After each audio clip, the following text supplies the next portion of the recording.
राधे राधे आप सभी को।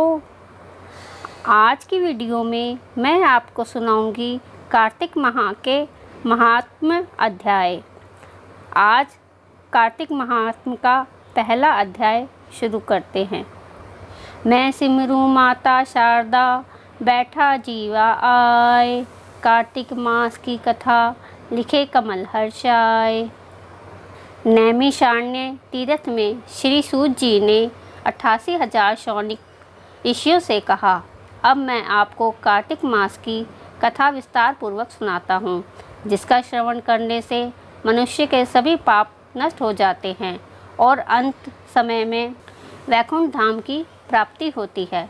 सूत जी कहने लगे, श्री कृष्ण से अनुमति लेकर देव ऋषि नारद के चले जाने के पश्चात सत्यभामा प्रसन्न होकर भगवान श्री कृष्ण से बोली, प्रभु मैं धन्य हुई, मेरा जन्म सफल हुआ।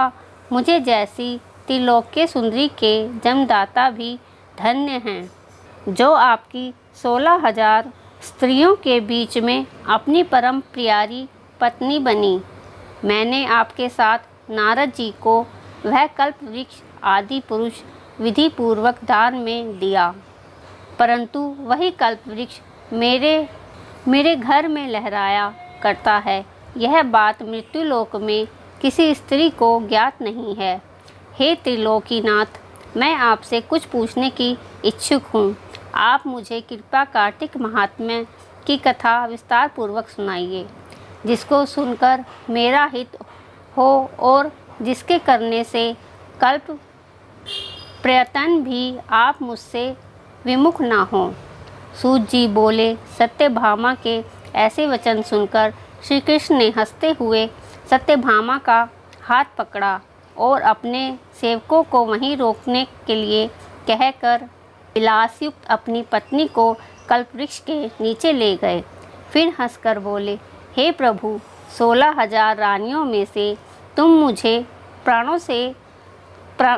प्राणों के समान प्यारी हो। तुम्हारे लिए मैंने इंद्र एवं देवताओं से विरोध किया था।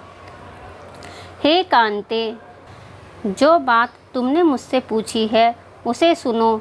एक दिन श्री कृष्ण तुम्हारी सत्यभामा इच्छा पूर्ति के लिए गरुड़ पर सवार होकर इंद्रलोक जाकर कल्पवृक्ष मांगा।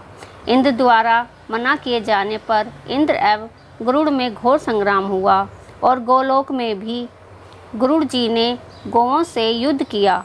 गरुड़ की चोट से उनके कान एवं पूंछ कट कर गिरने लगे, जिससे 3 वस्तुएं उत्पन्न हुई। कान से तंबाकू, पूंछ से गोभी और रक्त से मेहंदी बनी। इस तीनों का प्रयोग करने वाले को मोक्ष नहीं मिलता। तब गौओं ने भी क्रोधित होकर गरुड़ पर वार किया, जिससे उनके 3 पंख टूटकर गिर गए। इनके पहले पंख से नीलकंठ, दूसरे से मोर और तीसरे से चकता-चकती उत्पन्न हुए। हे प्रिय, इन तीनों का दर्शन करने मात्र से ही शुभ फल प्राप्त हो जाता है। यह सुनकर सत्यभामा ने कहा, हे प्रभु, कृपया मुझे मेरे पूर्व जन्मों के विषय में बताइए कि मैंने पूर्व जन्म में कौन कौन से दान, व्रत व जप किए नहीं किए। मेरा स्वभाव कैसा था, मेरे जन्मदाता कौन थे और मुझे मृत्युलोक में जन्म क्यों लेना पड़ा।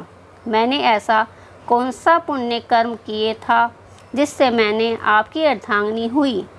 श्री कृष्ण ने कहा, हे प्रिय, अब मैं तुम्हारे द्वारा पूर्व जन्म में किए गए प्रण कर्मों को विस्तार पूर्वक कहता हूँ, उसे सुनो। पूर्व समय में सतयुग के अंत में मायापुरी में अत्रि गोत्र में वेद वेदांत का ज्ञाता देव शर्मा नामक एक ब्राह्मण निवास करता था। वह प्रतिदिन अतिथियों की सेवा, हवन और सूर्य भगवान का पूजन किया करता था। वह सूर्य के समान तेजस्वी था। वृद्ध अवस्था में उसने गुणवती नामक कन्या की प्राप्ति हुई। उस प्राचीन ब्राह्मण ने अपनी कन्या का विवाह अपने ही चंद्र नामक शिष्य के साथ कर दिया। वह चंद्र को अपने पुत्र के समान मानता था और चंद्र भी उसे अपने पिता की भांति सम्मान देता था। एक दिन वे दोनों कुश व समिधा लेने के लिए जंगल में गए। जब वे हिमालय की तलहटी में भ्रमण कर रहे थे तब उन्हें एक राक्षस आता दिखाई दिया। उस राक्षस को देखकर भय के कारण उनके अंग शिथिल हो गए और वे वहीं से भागने में भी असमर्थ हो गए। तब उस काल के समान राक्षस ने उन दोनों को मार दिया। क्योंकि वे धर्मात्मा थे, इसलिए मेरे पार्षद उन्हें मेरे वैकुंठ धाम में मेरे पास ले आए। उन दोनों द्वारा आजीवन मेरे सूर्य भगवान की पूजा किए जाने के कारण मैंने दोनों पर अति प्रसन्न हुआ। गणेश जी, शिवजी जी, सूर्य व देवी, इन सब की पूजा करने वाले मनुष्य को स्वर्ग की प्राप्ति होती है। मैं एक होता हुआ भी काल और कर्मों के भेद से 5 प्रकार का होता हूँ।